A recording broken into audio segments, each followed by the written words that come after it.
এখন ইন্টারভিউ কবে হয় এটা তো উনি এখনো জানেন না, দেরি হইলে পাঠাই দিতে পারেন ইনফরমেশন। আর হচ্ছে ওই বাচ্চার ইমিগ্রেশন স্ট্যাটাস বাচ্চা ডিপেন্ডেন্ট হয়ে যেতে পারে তার মায়ের, যেহেতু মা হচ্ছে পিএসডব্লিউ ভিসাতে আছেন এই দেশে। থ্যাংক ইউ সেলিম ভাই। আশা করি প্রিয় দর্শক আপনি যিনি প্রশ্ন করেছিলেন আপনি আপনার প্রশ্নের উত্তর পেয়েছেন। Will go to the next caller, let's see who is in the line now. Hello caller. ওয়া আলাইকুম সালাম ভাই, আমার একটা কোয়েকশন আছে। জি হোকা।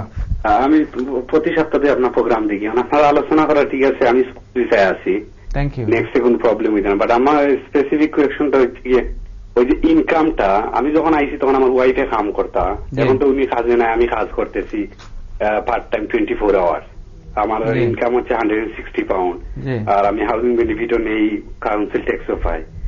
2 বছর বাদে যে সময় আমি অ্যাপ্লাই করবো ইনডিফিনিটর লাগি, তখন ও আগের নিয়মে যেভাবে আমি আইছি আমার ওই যে কাউন্সিল কি ওই হাউজিং বেনিফিট বাদে বাচ্চাদের child tax credit, working tax credit include করিয়া অ্যামাউন্টটা দেখাই আইছি। এবার এখন আমার ওই 160 পাউন্ড পার উইক আমি ইনকাম করা।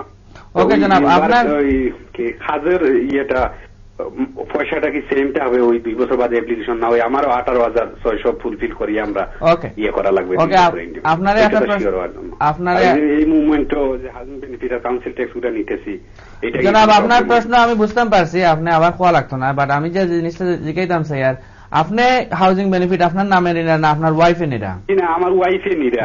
আমি জাস্ট আগে আমার ওয়াইফে কাজ করতা, টাইম পাইতা, এখন আমি আমার পরে টাইম কাজ ছাড়ে দিয়েছেন, আমি কাজে গেছি, টাইম লুক আফটার করা, আমার একটা মেয়ে আছে। ওকে, আপনার 160 পাউন্ড পাইরা, আর বাকি সব ইনটাইটেল যেগুলো টান আছে ওগুলো। That's very good brother.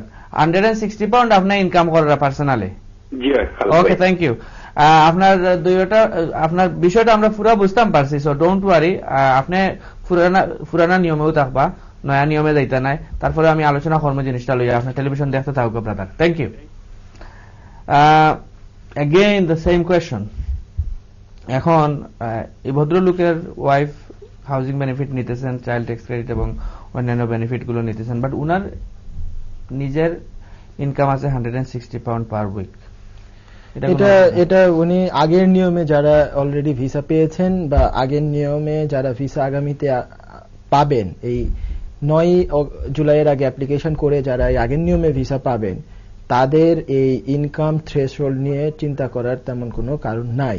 এই রিকোয়ারমেন্ট তাদের জন্য নয়, এই রিকোয়ারমেন্টস হচ্ছে 9 জুলাই বা তারপর থেকে যারা অ্যাপ্লাই করবেন তাদের জন্য। তারা হচ্ছে যে এই অ্যাপ্লিকেশন করার সময় এটা দেখাতে হবে তাদেরকে, কিন্তু এইটা এই ভদ্রলোক কিংবা এই জাতীয় যারা আছেন এনাদের জন্য উনার তো পার্সোনালি ইনকাম ইনাফ আছে, উনার এনাফ আছে, 160 এনাফ আছে, এটা সেটেলমেন্ট অ্যাপ্লিকেশনের জন্য উনাকে এটা নিয়ে সমস্যা হওয়ার কথা না। Will go to the next call, let's see who is on the line now. Hello call, আসসালামু আলাইকুম। ওয়া আলাইকুম সালাম। আচ্ছা ভাই, আপনি একটা কথা আমার খুব জরুরি। আমি ওই দেশ থেকে আইছি, দেশ তো না আইছি আমার বিয়া করি আরই। এখন আমার এই যে কভার করবো কিনার জন্য আইন, আমি হাউস বেনিফিট দিতেছি আর আপনার কাউন্সিল ট্যাক্স আর জব সিকার অ্যালাউন্সও আছি। আমার এই যখন 60-র দিকে চলে, আমি 20 বছরের দেশে গিয়ে বিয়া করি আইছি, আর এখন আমার ওয়াইফে আনতাম পারবো। আমি আপনার প্রশ্নটা আমি কিছু বুঝতাম পারছি, বাট আপনার এই যে কোনো সমস্যা হইব কিনা 60 ইয়ার্স ওল্ড? জি জি জি, আমার ডিসেম্বরে 60 হইব। 60 হইব, এটা কোনো প্রবলেম আর কথা না। আপনার বাকি প্রবলেম না, এটা কোনো কভার করবো নিয়ে যে আমার যে বয়সের যে আমার যে লুক আফটারের দরকার। লুক আফটার আপনি ম্যারেজ করি আইছেন তো? জি জি জি, বাবার ওয়াইফে আমি 3 মাস 7 মাস হয়ে গেছে, মানে দেশ তো আইসি 3 সপ্তাহ হয়েছে। তাই না, দেশ আইছেন নি? জি না, তাহলে আনতে জব সিকার অ্যালাউন্স আছে, সারি মিলেন না, আমি যেন থাকি ছোট শহর। ওকে, আপনার প্রশ্নটা কি তা জব সিকার অ্যালাউন্স তা কি অ্যাপ্লিকেশন করতে পারবেন?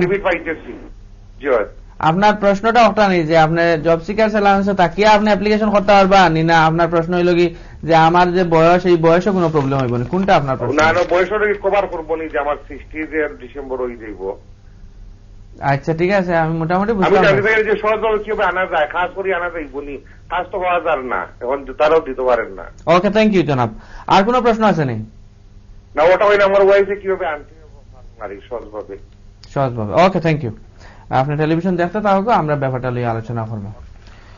ওকে, তাই উনি ওয়ারিড ওনার বয়স নিয়ে, বয়স নিয়ে আসলে ওয়ারিড হওয়ার মতো কিছু আছে কিনা? যে আমি একটা উল্লেখযোগ্য অংশ, অল্প একটু অংশ আমি একটু পড়ে শোনাচ্ছি সবার উদ্দেশ্যে। সেটা হচ্ছে এই যে নতুন রুল, সেখানে তারা আরেকটা জিনিস যে অ্যানাউন্স করেছে সেটা হচ্ছে allowing adult and elderly dependents to settle in the UK only where they can demonstrate that as a result of age, illness or disability they require a level of long-term personal care that can only be provided by a relative in the UK and requiring them to apply from overseas rather than switch in the UK from another category, for example as a visitor and a restricted family visit visa appeals.